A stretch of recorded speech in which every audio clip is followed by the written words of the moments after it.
The Krillian battleship, Vortex Prime, cut through the void like a blade through silk, its massive hull bristling with enough firepower to glass a small moon. Commander Zektar stood on the bridge, his forearms crossed behind his back as he watched the tactical display. The human settlement on Kepler 442b was nothing more than a mining colony, barely worth their attention. But the Galactic Dominion's orders were clear. Eliminate all human presence in this sector. "Sir, we're detecting minimal defensive capabilities," reported his tactical officer, Lieutenant Vex. "A few orbital platforms, maybe 24 fighter craft. This will be over in minutes." Zektar's mandibles clicked in what passed for amusement among his species. Humans, he mused. Such a pathetic race. No wonder they were the last to achieve spaceflight among the civilized species. The Krillian fleet had been at war with humanity for 3 standard years now. What had started as a border dispute over mining rights had escalated into full-scale conflict when humans refused to bow to Dominion authority. The other races in the galaxy watched with mild interest as the newcomers learned their place in the cosmic hierarchy. Humans were soft, weak, and completely unprepared for real warfare. They relied too heavily on technology instead of the natural advantages that evolution had given superior species like the Krillians. "Begin the assault," Zektar commanded. "Standard cleansing protocol. Leave no survivors." The mining colony of New Anchorage had been humanity's pride and joy just 5 years ago. Built around rich veins of trilithium ore, it housed nearly 50,000 civilians and maintained a small but dedicated security force. Captain Marcus Reaper Chen of the Navy SEALs had been assigned to the colony's defense coordination team 6 months earlier, part of Earth's attempt to provide adequate protection for their frontier settlements. Marcus stood in the command bunker, watching the sensor readings with growing concern. The Krillian fleet was massive, far larger than intelligence reports had suggested they would encounter in this sector. His team of 12 SEALs was good, but they weren't miracle workers. "Sir, we're reading 47 capital ships and over 300 fighters," reported Sergeant Riley, his communications specialist.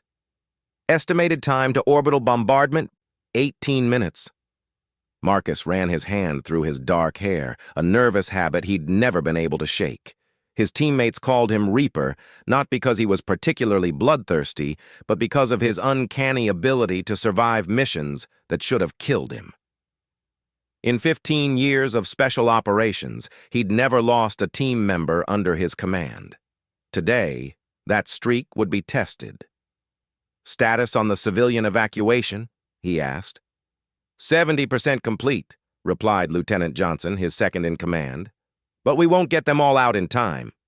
Marcus nodded grimly. The evacuation ships could only take so many people, and the Krillians would target them the moment they tried to leave orbit. Someone needed to buy time, and his team was the only military unit with the training to slow down an invasion force. "Here's what we're going to do," Marcus said, calling his team around the tactical display. "We can't stop them, but we can make them bleed for every meter of ground. Johnson, take Alpha Team and coordinate the evacuation. Make sure those ships get out safely. Bravo Team, you're with me. We're going to give these bugs a lesson in human stubbornness." The orbital bombardment began exactly 18 minutes later. Krillian plasma cannons lit up the night sky as they systematically destroyed the colony's defensive positions. The orbital platforms lasted barely 3 minutes under the concentrated fire, and the fighter squadrons were swept aside like insects. Within an hour, the first wave of Krillian dropships was descending through the atmosphere. Marcus and his 6-man team had positioned themselves in the industrial sector, where the mining equipment provided excellent cover and concealment.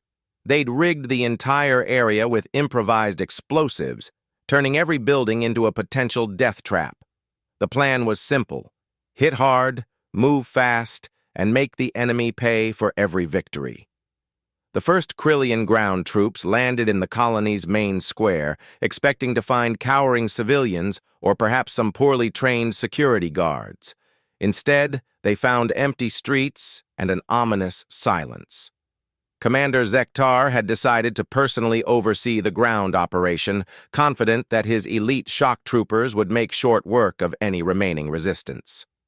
"Sir, we're not detecting any human life signs in the immediate area," reported Captain Vex, who had taken command of the ground forces. "It appears the settlement has been abandoned." "Impossible," Zektar replied.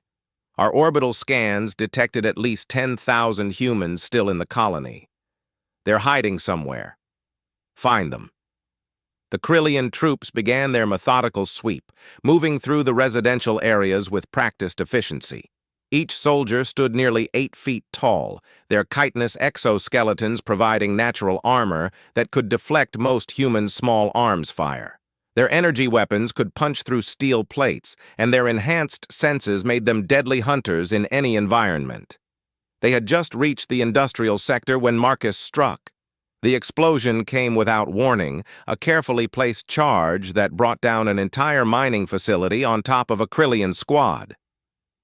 The aliens' superior armor meant that most of them survived the collapse, but they were trapped and disoriented. That's when Marcus and his team opened fire with their specially modified weapons. The SEALs had been equipped with experimental railgun rifles designed specifically for fighting heavily armored alien troops. The tungsten penetrator rounds could punch through Krillian chitin like paper, and the team's training allowed them to place shots with surgical precision. In the first 30 seconds of the ambush, 12 Krillian soldiers died. "Contact! Contact!" screamed Captain Vex over the comm. "We're taking heavy fire from Grid 7-7. They've got some kind of advanced weapons." Marcus and his team were already moving, following predetermined routes through the industrial maze they'd memorized during the preparation phase. The Krillians would respond with overwhelming force, but the humans would be gone before they arrived, ready to strike again from a different direction. "Bravo, team. Sound off," Marcus whispered into his comm. "Rodriguez, good to go." "Patterson, mobile and ready. Williams, all green. Thompson, locked and loaded. Mitchell, ready to dance." 6 voices, 6 of humanity's finest warriors, against an army of aliens who had conquered half the galaxy. The odds were impossible, but Marcus had faced impossible odds before. The key was to make the enemy react to you instead of the other way around. The second attack came from the mining tunnels beneath the colony.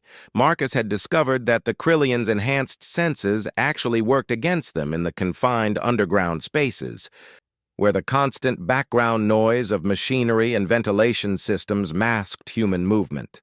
His team emerged from maintenance shafts like ghosts, striking at the alien rear guard before vanishing back into the tunnels. Commander Zektar watched the tactical display with growing frustration. His forces had been in the colony for over 4 hours, and they still hadn't secured the area. Worse, he'd already lost nearly 100 soldiers to what appeared to be a handful of human defenders. The reports from his ground commanders made no sense. How could such a small force be causing so much damage? "Sir, we've identified the human leader," reported Captain Vex, his voice strained with exhaustion. "Preliminary scans suggest it's a human designated as Marcus Chen, some kind of special forces operative. His troops are using advanced guerrilla tactics and appear to be extremely well trained." "1 human?" Zektar's mandibles clicked in disbelief. "You're telling me that 1 human and a handful of soldiers are holding up my entire ground force?" "Sir, these aren't regular human soldiers. They move like shadows and fight like demons. Every time we think we have them cornered, they disappear. They know this terrain perfectly, and they're using it against us." Zektar slammed his primary fist on the command console. The Krillian Empire had conquered 47 worlds in the past century. They were the most feared military force in the galaxy, with technology and tactics honed through generations of warfare. The idea that a primitive human could outfight his elite troops was not just impossible, it was insulting. "Deploy the hunter-killer units," he ordered. "I want that human found and brought to me alive. I'm going to show the galaxy what happens when inferior species dare to resist the Dominion." The hunter-killer units were Krillian Special Forces, genetically enhanced warriors with cybernetic implants that made them nearly unstoppable in close combat.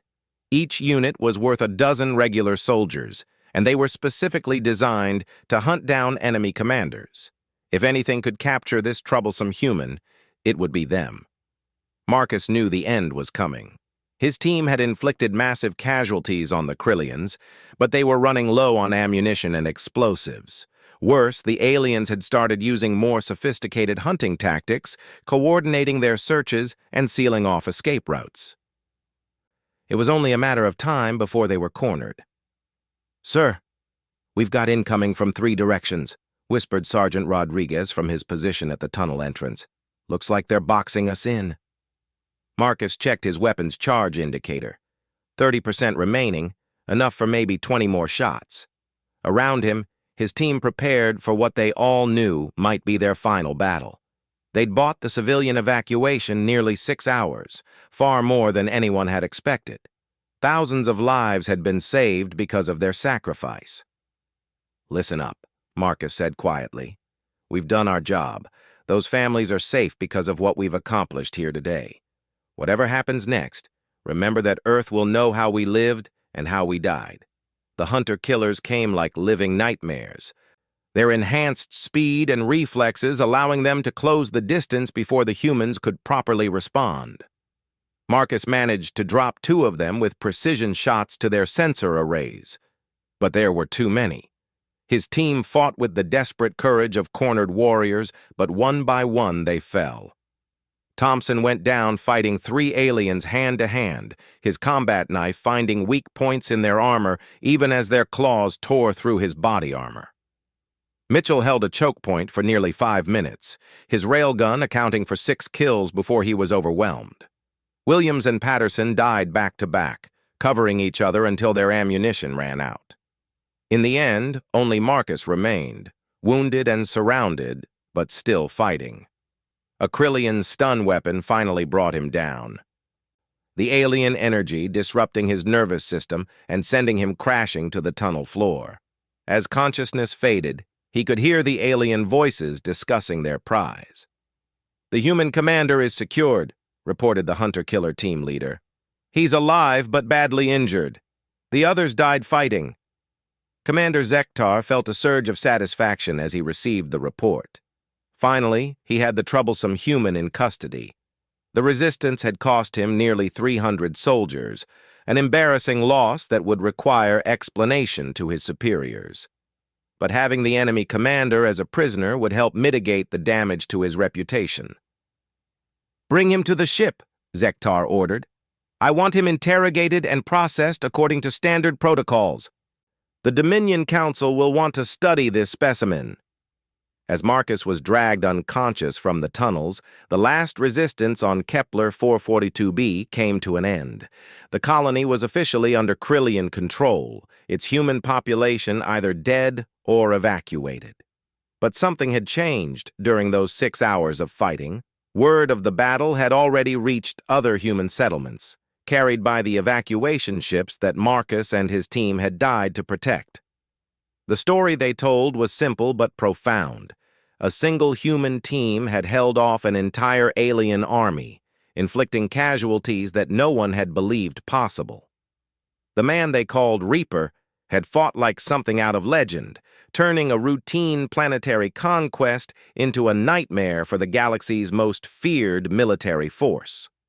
In the depths of space, aboard ships fleeing to other human worlds, families who owed their lives to Marcus Chen's sacrifice began to spread the word.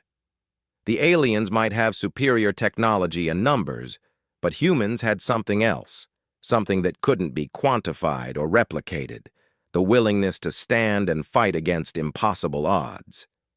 The name Reaper was about to become known throughout the galaxy, but not in the way the Krillians expected.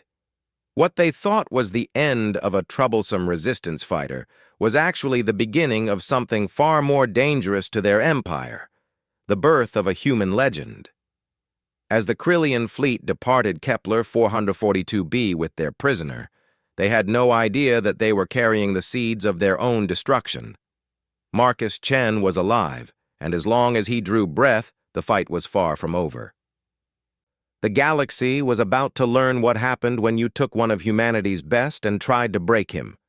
The war was just beginning, and the Reaper was about to show the universe the true meaning of human determination. The Krillian interrogation ship, Bloodfang, was a marvel of alien engineering designed for one purpose: breaking prisoners. Its detention levels contained advanced neural probes, psychological torture devices, and biological manipulation equipment that could reduce even the strongest minds to babbling wrecks.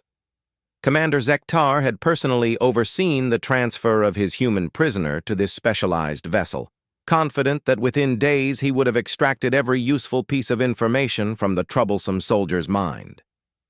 Marcus Chen hung suspended in a containment field, his body still bearing the wounds from his capture. The Krillian medical staff had healed him just enough to keep him alive while they prepared their interrogation protocols. His SEAL training had covered resistance to torture, but nothing in human experience had prepared anyone for what alien science could do to the mind. Dr. Vexhai, the ship's chief interrogator, examined her new subject with clinical interest. The Krillian scientist had broken thousands of prisoners from dozens of species over her long career. Humans were supposedly weak-willed and emotional, making them ideal candidates for psychological manipulation. She expected this specimen to provide useful intelligence within the first session. "Subject appears to be in stable condition," she reported to Commander Zektar via the communication system. "Preliminary scans indicate enhanced physical conditioning consistent with elite military training. Mental resistance patterns suggest advanced psychological preparation, but nothing beyond our ability to overcome." "How long?" Zektar asked impatiently. The losses at Kepler 442b had already attracted unwanted attention from Dominion Command. His superiors wanted answers, and they wanted them quickly. 72 hours maximum," Dr. Vexhai replied confidently. "These humans always break eventually. They lack the mental discipline of truly evolved species." Marcus had been awake for several hours, using meditation techniques learned during his SEAL training to maintain focus despite the pain coursing through his body. The aliens had made no attempt to communicate with him yet, but he could sense their presence through the ship's vibrations and the occasional glimpse of movement beyond his cell's energy barrier. He thought about his team, knowing they were dead, but hoping their sacrifice had meaning. The evacuation ships had gotten away, carrying thousands of civilians to safety. That had to count for something, even if he never lived to see home again. The mission parameters had been clear from the beginning. Hold the line at any cost. The cell door suddenly dematerialized, revealing Dr. Vexhai and 2 Krillian guards. The scientist was smaller than the warriors Marcus had fought, her exoskeleton marked with the intricate patterns that denoted high rank within their society. She carried a device that hummed with energy, its purpose obviously unpleasant. "Human designation Marcus Chen," she said in accented but understandable English. "I am Dr. Vexhai, and I will be conducting your interrogation. You will provide complete information regarding human military capabilities, defensive positions, and strategic planning. Compliance will result in minimal discomfort. Resistance will be educational." Marcus met her gaze steadily, saying nothing. SEAL training had taught him the importance of psychological warfare, even when captured. Every moment of resistance was valuable, both for protecting classified information and for maintaining his own mental strength. Dr. Vexhai clicked her mandibles in amusement. "The silent treatment. How primitive. Very well, we shall begin with standard neural mapping." The device in her hands projected a beam of energy that struck Marcus directly in the forehead. Pain exploded through his skull as alien technology attempted to penetrate his mind, seeking pathways to his memories and knowledge. The sensation was unlike anything he'd ever experienced, a burning invasion that threatened to overwhelm his consciousness. But Marcus had been through Hell Week, had endured psychological stress testing that pushed human limits to their breaking point. He'd been trained to compartmentalize his mind, to build walls that could protect critical information even under extreme duress. The alien probe met resistance it wasn't designed to handle. Dr. Vexhai frowned as her readings showed unexpected neural patterns. The human brain was supposed to be simple, easily mapped and manipulated, but this specimen displayed mental architecture unlike anything in her experience. Complex psychological barriers protected critical areas of his consciousness, and his pain tolerance exceeded normal parameters. "Fascinating," she murmured, adjusting the probe's frequency. "You possess unusual mental discipline for such a primitive species. This may take longer than anticipated." Hours passed as Dr. Vexhai worked to break through Marcus's mental defenses. She applied increasingly sophisticated techniques, using a combination of neural probes, chemical agents, and psychological pressure designed to shatter his resistance. Other species had yielded quickly to such treatment, but the human continued to fight. Marcus found himself drifting in and out of consciousness as the torture continued.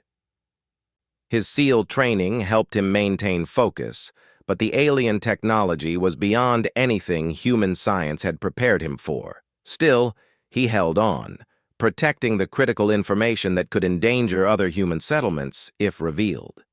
During the brief respites between sessions, he began to study his captors. The Krillians were clearly advanced, their technology superior to human equivalents in most areas. But they made assumptions about human psychology that weren't entirely accurate. They expected him to break quickly because their databases suggested humans were emotionally unstable and mentally weak.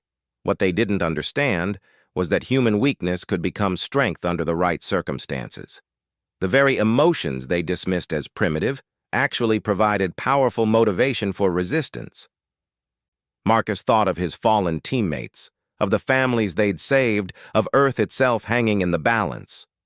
Each memory strengthened his resolve to resist. On the second day, Dr. Vexhai decided to try a different approach. Instead of attempting to extract information directly, she began projecting images and scenarios designed to break his psychological barriers through emotional manipulation. The neural probe showed him visions of Earth under alien attack, human cities burning, his family and friends suffering. "Your resistance accomplishes nothing," she said as Marcus writhed in the containment field. "Humanity will fall regardless of what you do here. Your people are weak, disorganized, technologically inferior.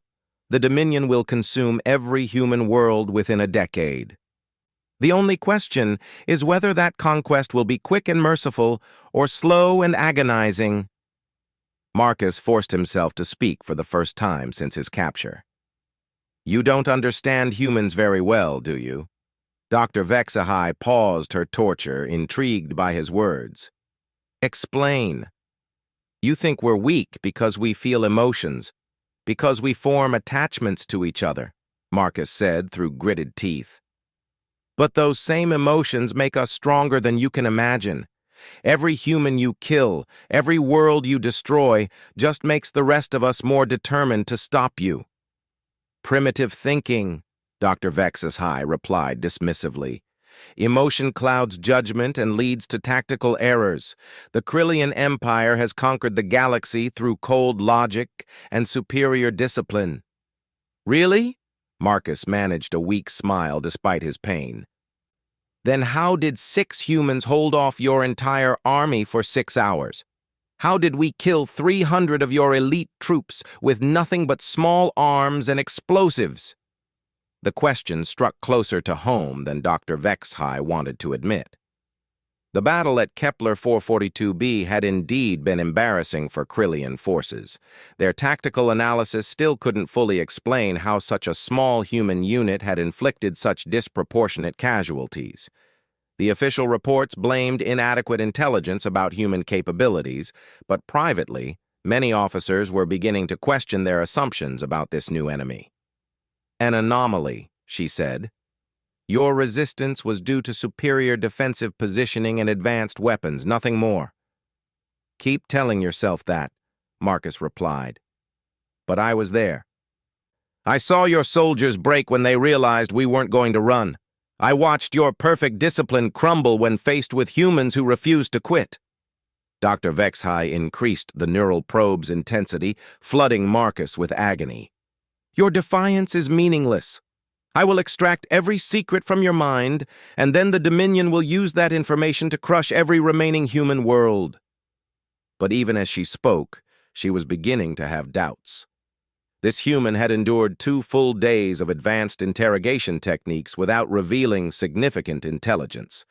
His mental resistance was far beyond what Krillian science had predicted, and his psychological profile didn't match their species' databases.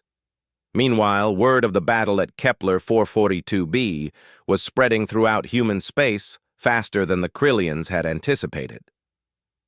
The evacuation ships had reached other colonies, carrying not just refugees, but also detailed accounts of Marcus Chen's heroic stand.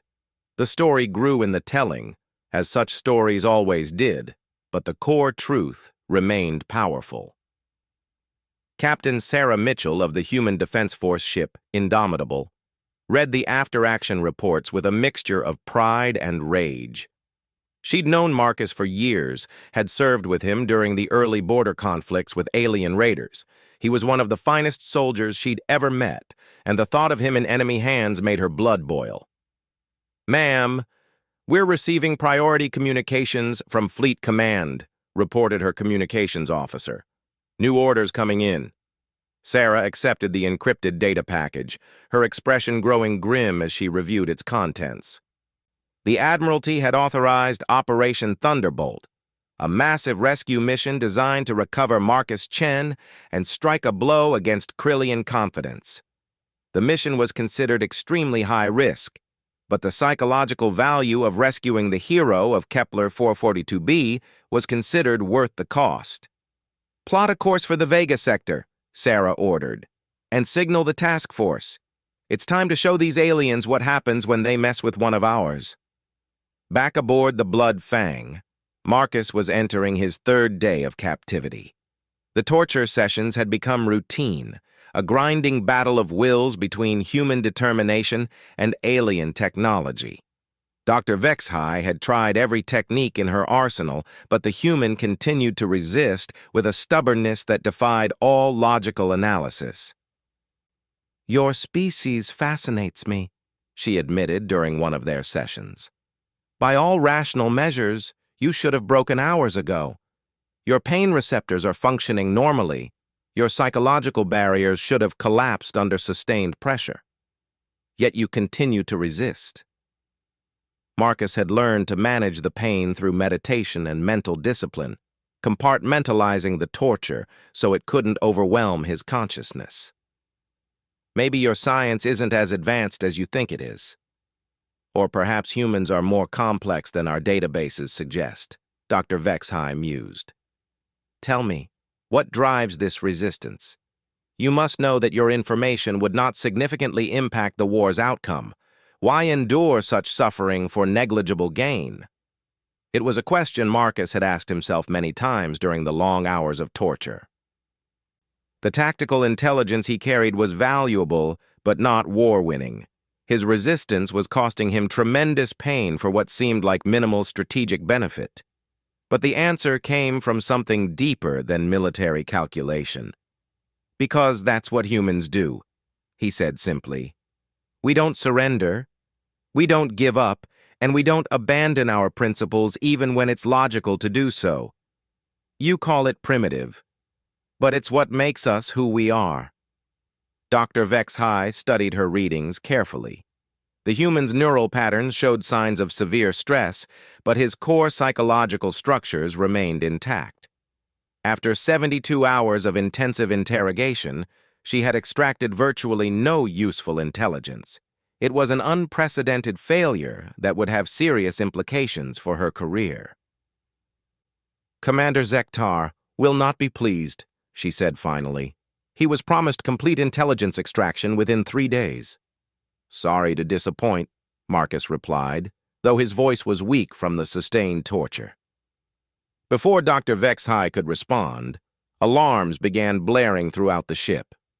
Emergency lights bathed the interrogation chamber in red as automated systems announced a Condition 1 alert. Through the ship's communication system, they could hear panicked reports from the bridge. Multiple contacts on approach vector. Human task force, at least 20 vessels. How did they find us? This sector was supposed to be secure.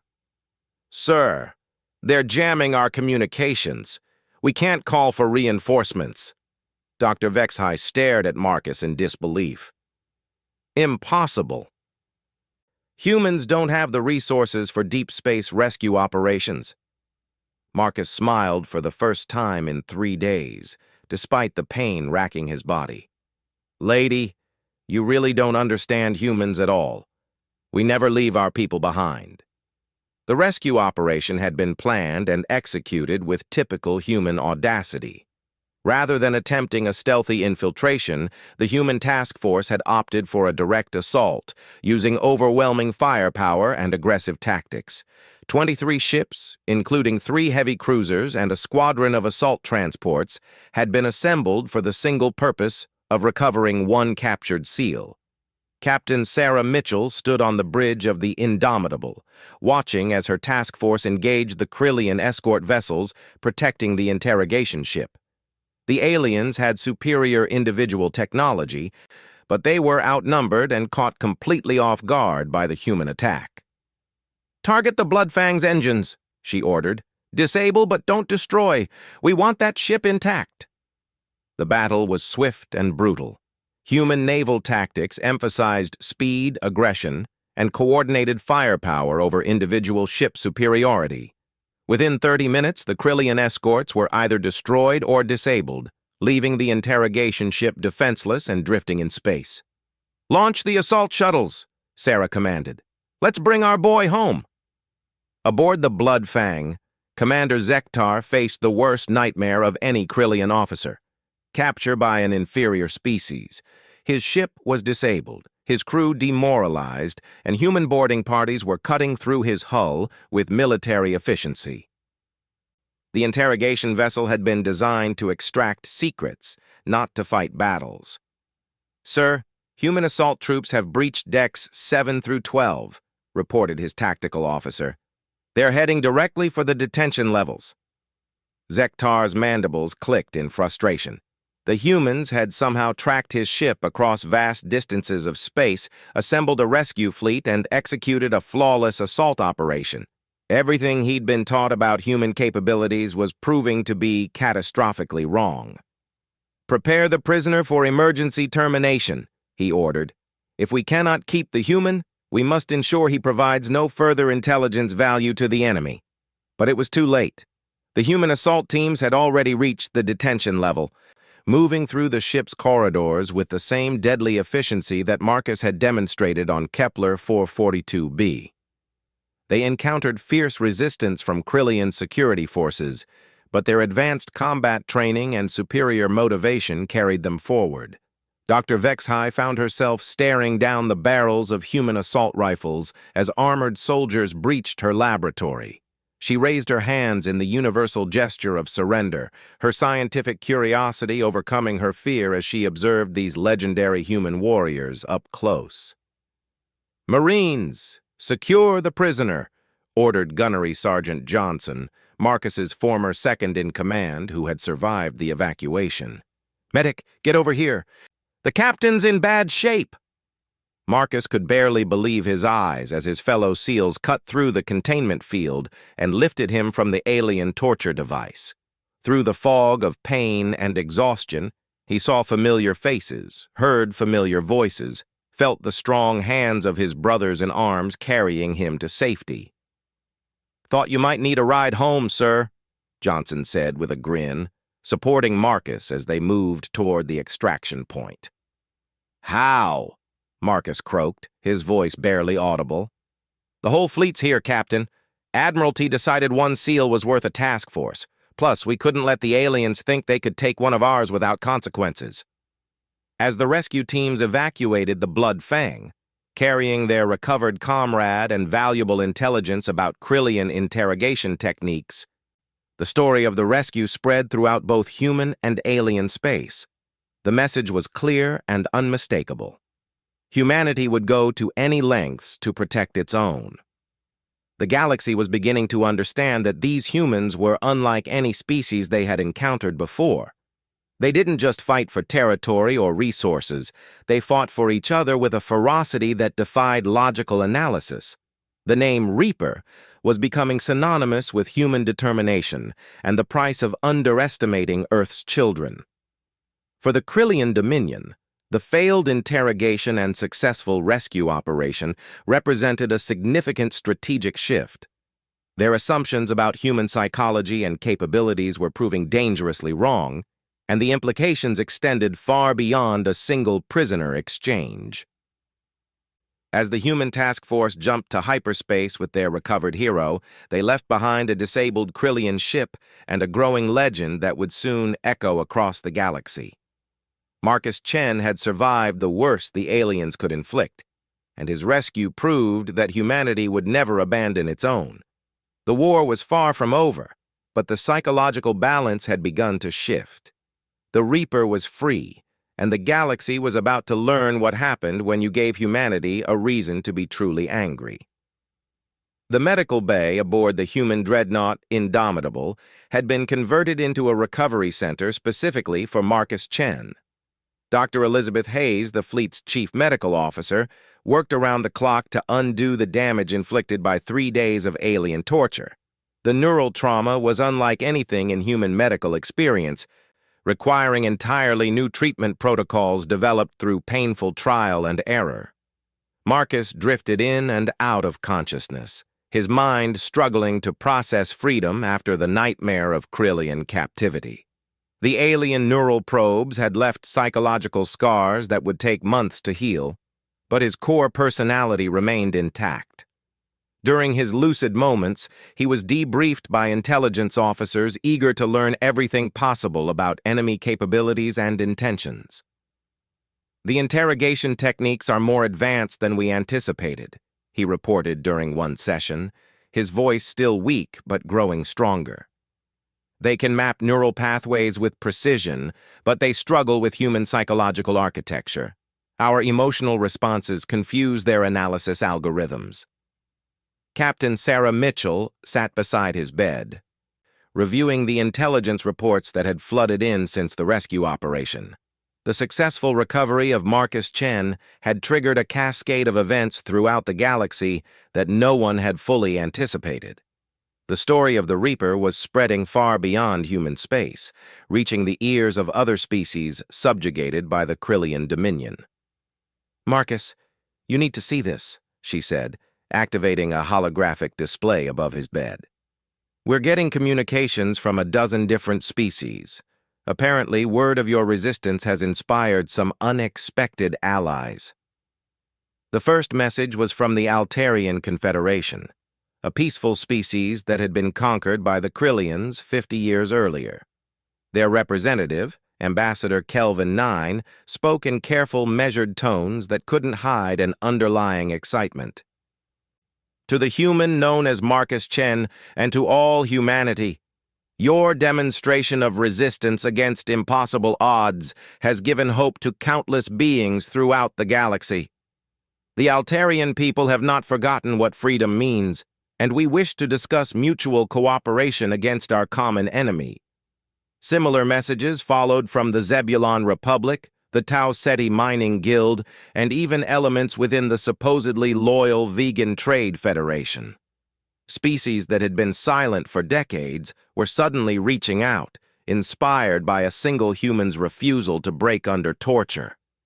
"Jesus," Marcus whispered, overwhelmed by the implications. "I was just trying to protect classified information. I had no idea it would lead to this." "That's what makes you special, Captain," Sarah replied. "You weren't trying to start a revolution. You were just being human, and apparently that's exactly what the galaxy needed to see." In the corridors of power throughout the Krillian Dominion, Emergency sessions were being called to address what officials were beginning to refer to as the human problem.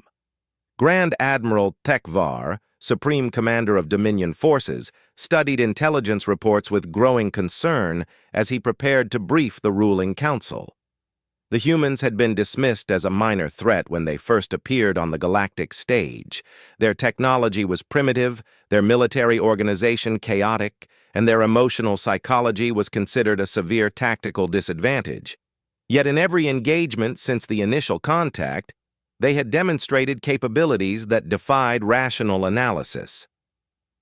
The rescue operation was flawlessly executed, Tekvar reported to the assembled council members. 23 human vessels penetrated deep into secure space, located a single prisoner among thousands of possible locations, and extracted him despite significant resistance. The tactical coordination required for such an operation suggests military capabilities far beyond our initial assessments. Council leader Vexathar, ancient even by Krillian standards, examined the data with compound eyes that had witnessed the rise and fall of dozens of civilizations. One prisoner. They risked an entire fleet for one individual. This suggests either tactical incompetence or psychological patterns we do not understand. The psychological aspect may be more significant than we initially believed, Tekvar continued. Dr. Vex High's interrogation report indicates unprecedented mental resistance. The subject, designated Marcus Chen, withstood 72 hours of advanced neural torture without yielding significant intelligence. Such psychological fortitude is theoretically impossible for emotionally driven species. The implications were troubling. Krillian military doctrine was based on centuries of experience with conquered species. Emotional beings were supposed to be easily broken, their attachments and fears exploited to ensure compliance, but humans seemed to derive strength from the very emotions that should have made them vulnerable. More concerning, Tekvar added, is the response from our subject populations. 14 separate worlds have reported increased resistance activity since news of the humans' rescue spread.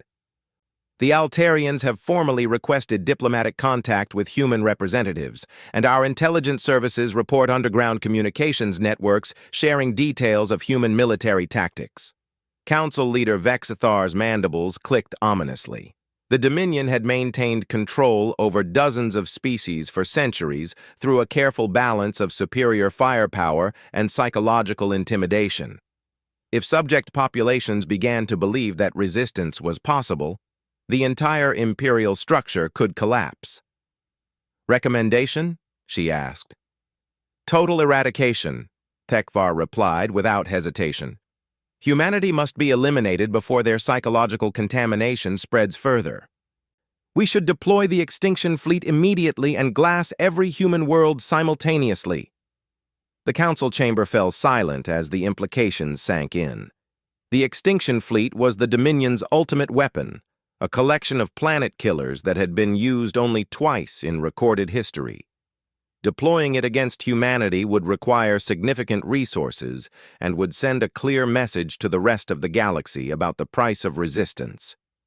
But it would also represent the first time the Dominion had been forced to such extremes against a species that had achieved spaceflight less than a century ago. The admission of human threat potential would itself be psychologically damaging to imperial prestige. While the Krillians debated genocide, Marcus Chen was recovering his strength aboard the Indomitable and preparing to return to active duty. The rescue operation had transformed him from a skilled Special Forces operator into something approaching a living symbol of human resistance. Every decision he made now carried implications far beyond individual missions. Admiral Rebecca Torres, commander of the Human Task Force, met with Marcus in the ship's conference room to discuss his future role. The woman who had authorized the risky rescue operation was one of humanity's finest tactical minds, and she understood the psychological warfare implications of the Reaper legend better than most.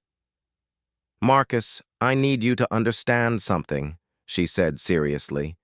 You're not just a SEAL captain anymore. Whether you like it or not, you've become the face of human resistance. Every species in the galaxy knows your name, and they're watching to see what you do next."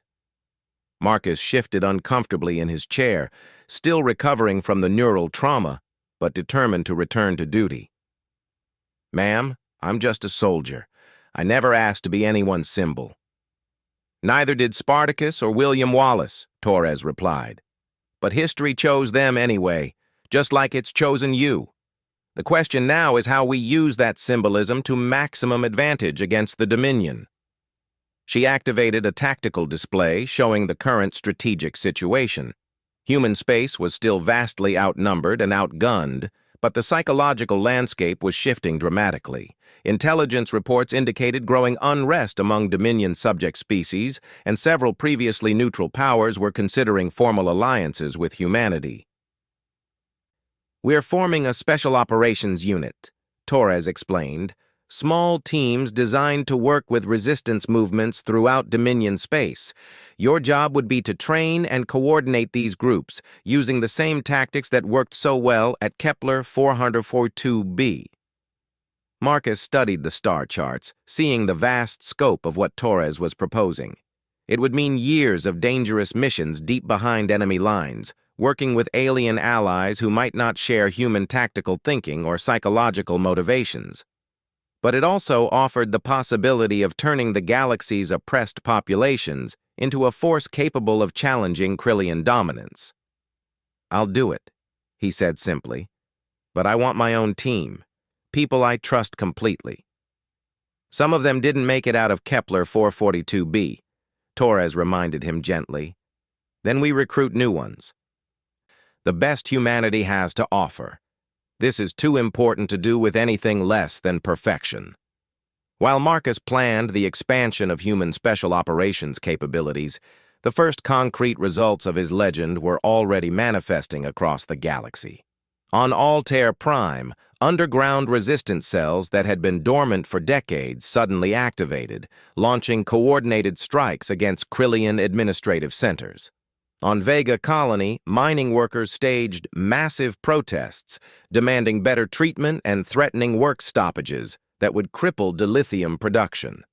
The Zebulon Republic, conquered 30 years earlier, formally renounced its allegiance to the Dominion and declared independence. Their military was no match for Krillian forces, but their defiance sent shockwaves through imperial power structures that had grown complacent after generations of unchallenged rule. Commander Zektar, still reeling from his defeat at Kepler 442b and the humiliation of losing his prize prisoner, found himself reassigned to dealing with the growing unrest in the Vegan sector. The once loyal worlds that had been model Dominion territories were now experiencing daily acts of sabotage and civil disobedience. "Sir, we're receiving reports of coordinated attacks on 18 different worlds," his new intelligence officer reported. "The resistance groups are using tactical patterns consistent with human special forces doctrine." Zektar examined the reports with growing frustration. The attacks were small-scale but precisely targeted, hitting communication centers, supply depots, and administrative facilities with surgical precision. Most troubling, they demonstrated a level of coordination that suggested outside training and support. "Human advisors?" he asked. "Possibly. Several resistance leaders have been identified as former military personnel who received training during diplomatic exchanges with human representatives before the war began. It appears humanity was preparing for this conflict long before formal hostilities commenced." The realization struck Zektar like a physical blow.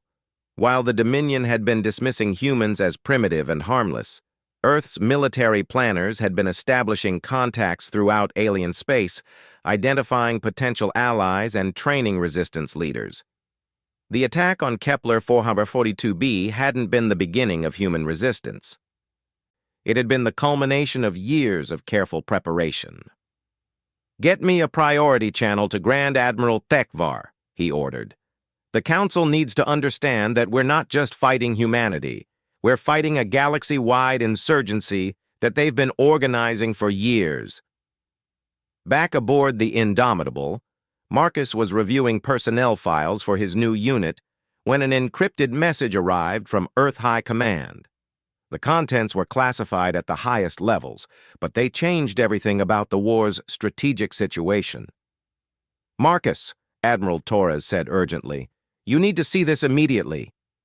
The message was from Admiral Chen Jiang, chairman of the Joint Chiefs of Staff and, coincidentally, Marcus's uncle. The family connection wasn't widely known, but it had influenced Marcus's military career from the beginning. Now, it was about to provide him with resources that no other special operations unit had ever possessed. "Project Prometheus has been activated," the message read. "Full authorization for Reaper protocol. You'll have access to experimental technologies that will level the playing field against Dominion forces. Use them wisely, nephew. The fate of human civilization may depend on what you accomplish in the next few months." Marcus stared at the message in amazement. Project Prometheus was legendary within military circles, a theoretical program for developing technologies that could give human forces tactical superiority over more advanced alien civilizations. He'd assumed it was just wishful thinking by overly optimistic scientists. Apparently, he'd been wrong. "What kind of experimental technologies?" he asked Torres. "Neural interface systems that allow direct mental control of multiple combat drones, stealth suits that can fool Krillian sensors completely, energy weapons that can penetrate their armor like tissue paper, genetic enhancement protocols that push human physical capabilities beyond normal limits." The implications were staggering. With such technologies, small human teams could operate behind enemy lines with unprecedented effectiveness. More importantly, they could train alien resistance fighters to use human tactics with human equipment, multiplying their effectiveness exponentially. "When do we start?" Marcus asked. "Tomorrow," Torres replied. "The first batch of volunteers is already being transported here from Earth. Your new team will consist of enhanced humans, each one a living weapon capable of operations that would have been impossible just months ago." As the Indomitable prepared to receive its cargo of enhanced soldiers and experimental technologies, similar preparations were underway throughout human space. The legend of the Reaper had accomplished what diplomacy and military might had failed to achieve. It had given the galaxy's oppressed peoples hope for freedom. But hope alone wouldn't be enough to challenge the Krillian Dominion. What would be needed was a campaign of such audacious scope and devastating effectiveness that even the galaxy's most powerful empire would be forced to reconsider their assumptions about human capabilities. Marcus Chen was about to become more than just a symbol of resistance. He was about to become the architect of the largest insurgency in galactic history, and the Dominion would learn too late that underestimating human determination had been their greatest strategic error. The name Reaper was about to take on an entirely new meaning, and the galaxy would never be the same. 6 months after the rescue from the Krillian interrogation ship, Marcus Chen stood in the briefing room of the newly constructed stealth facility designated Haven Station. The hidden base, built within a hollowed-out asteroid in the neutral zone between human and Dominion space, housed the most ambitious military operation in human history. Project Reaper, named after its legendary commander, had grown from a single special operations unit into a galaxy-spanning network of resistance cells, enhanced soldiers, and alien allies united by a common goal, the complete liberation of all species from Krillian tyranny. The transformation in Marcus himself was striking. The experimental genetic enhancements had pushed his already impressive physical capabilities to superhuman levels, while neural interface implants allowed him to command multiple combat drones with thought alone. His tactical armor, incorporating stealth technology reverse-engineered from captured Dominion equipment, made him virtually invisible to enemy sensors. But more importantly, his reputation had grown to mythical proportions throughout the galaxy. Current intelligence indicates Dominion forces are stretched across 47 different rebellion sites, reported Colonel Sarah Mitchell, who had been promoted to serve as Marcus's strategic coordinator. Every major species under their control has active resistance movements, and 17 previously neutral systems have formally requested human military assistance. Marcus studied the holographic galaxy map, watching as red indicators showed Krillian positions, while green markers represented active resistance operations. The scope was breathtaking. In less than a year, human special operations teams had trained over 50,000 alien resistance fighters across hundreds of worlds. The Dominion's iron grip on galactic civilization was cracking under pressure they had never anticipated. "Status of the enhanced teams?" he asked. "All 12 units are operational," replied Dr. Elizabeth Hayes, who had transitioned from medical officer to the head of Project Prometheus's Human Enhancement Division. "The genetic modifications have exceeded all expectations. Each enhanced soldier operates at approximately 3 times normal human capability, with reaction times, strength, and endurance that surpass most alien species. Combined with the neural interface technology, they're essentially one-person armies." The enhanced soldiers represented the culmination of human scientific achievement. Using techniques developed through analysis of alien biology and cutting-edge genetic engineering, Earth's scientists had created warriors who could stand toe-to-toe with any opponent in the galaxy. But unlike the Krillians' cybernetic approach to enhancement, the human method preserved the emotional and psychological characteristics that made their species unique. Lieutenant Commander Alex Rodriguez, Marcus's former teammate who had been among the first volunteers for enhancement, demonstrated the new capabilities by interfacing with a squad of combat drones through his neural implants. The mechanical units moved with perfect coordination, responding to his thoughts faster than any organic being could react. Each drone was armed with weapons that could penetrate Krillian armor and shields, making a single enhanced human the equivalent of a full company of conventional soldiers.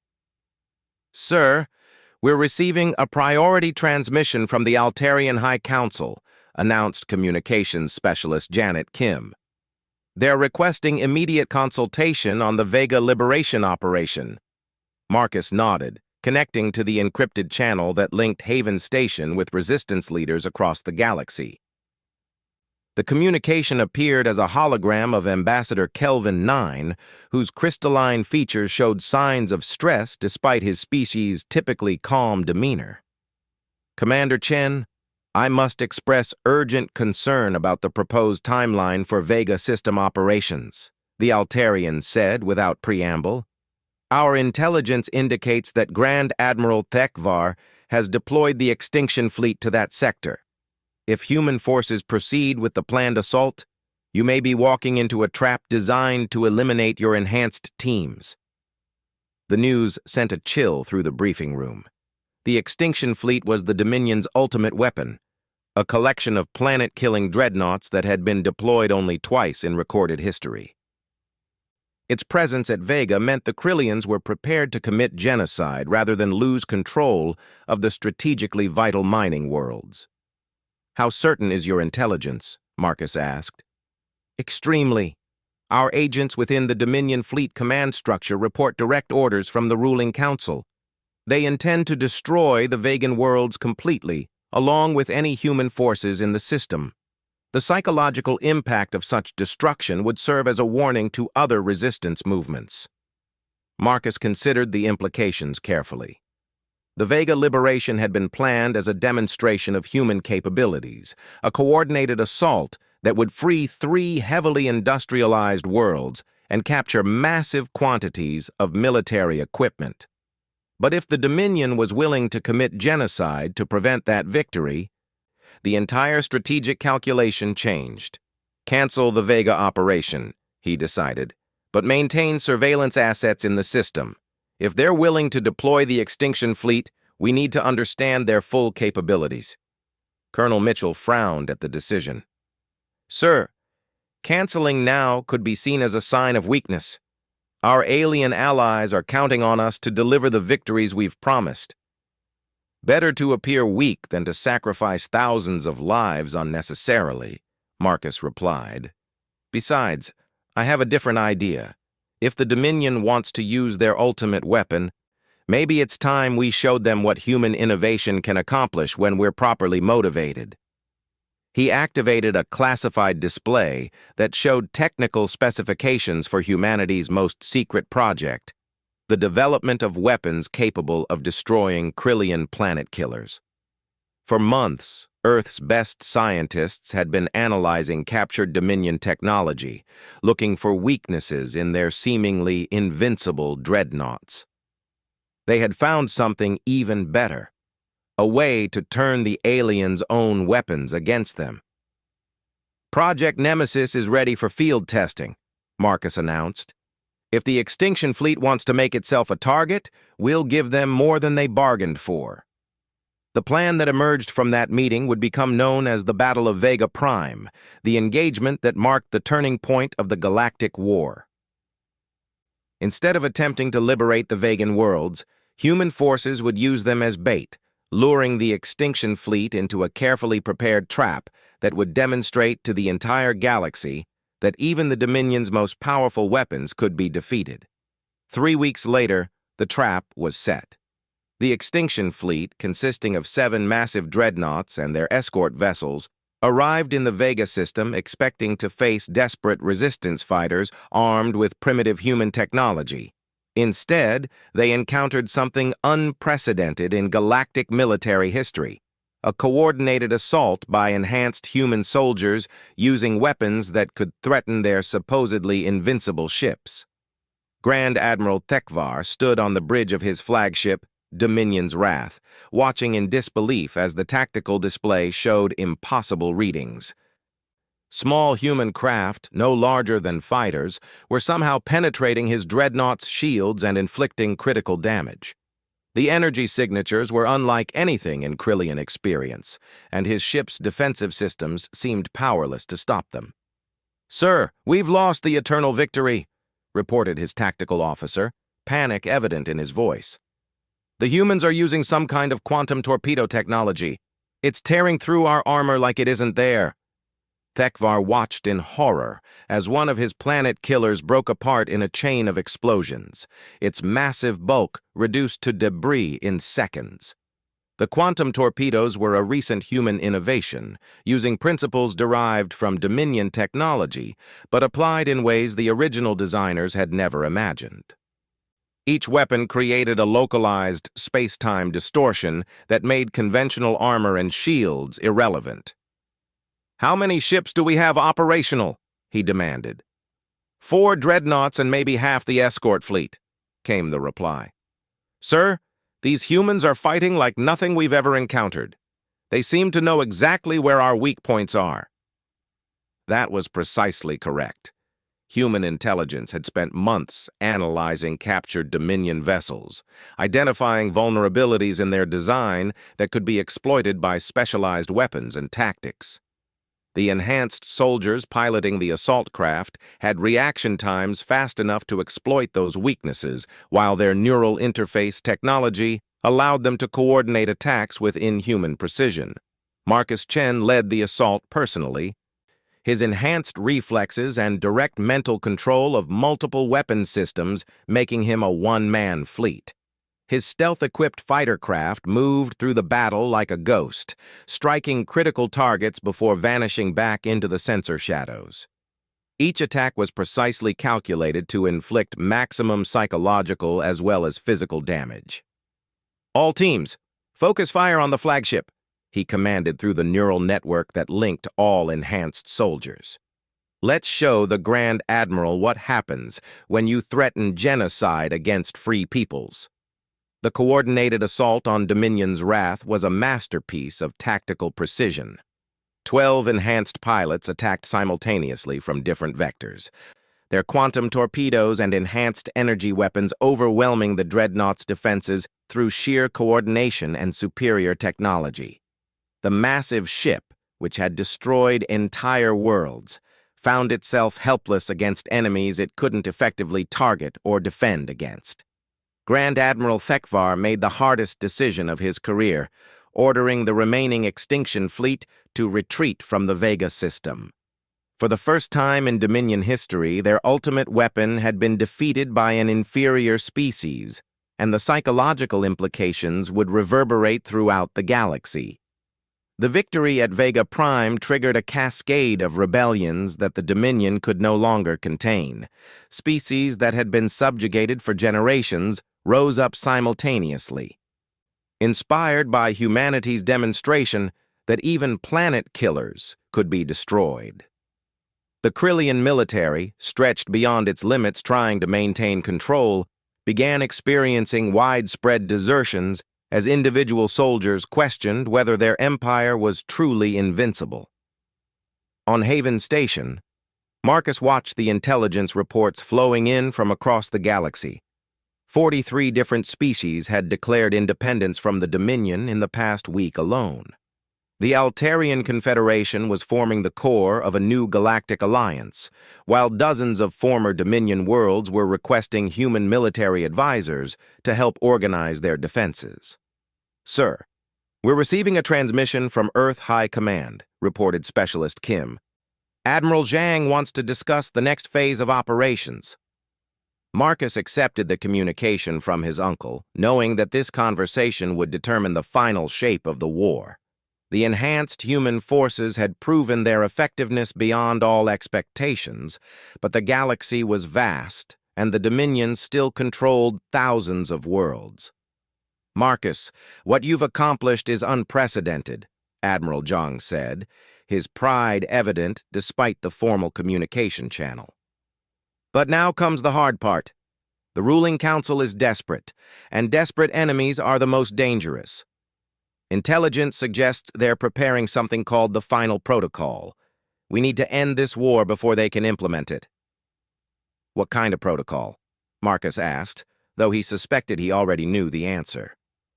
"Total galactic sterilization. If they can't maintain control, they'll destroy everything and rebuild civilization around the surviving Krillian core worlds. Our xenobiology experts estimate it would take 1,000 years for galactic civilization to recover." Marcus felt the weight of responsibility settling on his shoulders. The legend of the Reaper had grown beyond anything he'd ever imagined, but with it came the burden of protecting not just humanity, but every intelligent species in the galaxy. The enhanced soldiers under his command were capable of incredible things, but stopping a determined genocide would require something even greater. "Give me everything," he said finally. "Every enhanced soldier, every experimental weapon, every ship you can spare. If the Dominion wants to play extinction games, we'll show them what human determination really means." The final battle of the Galactic War would take place at Krillos Prime, the Dominion capital world where the ruling council was preparing to activate devices that would sterilize every non-Krillian world in the galaxy. It would be the largest military operation in human history, requiring coordination between hundreds of species and the deployment of every advanced technology humanity had developed.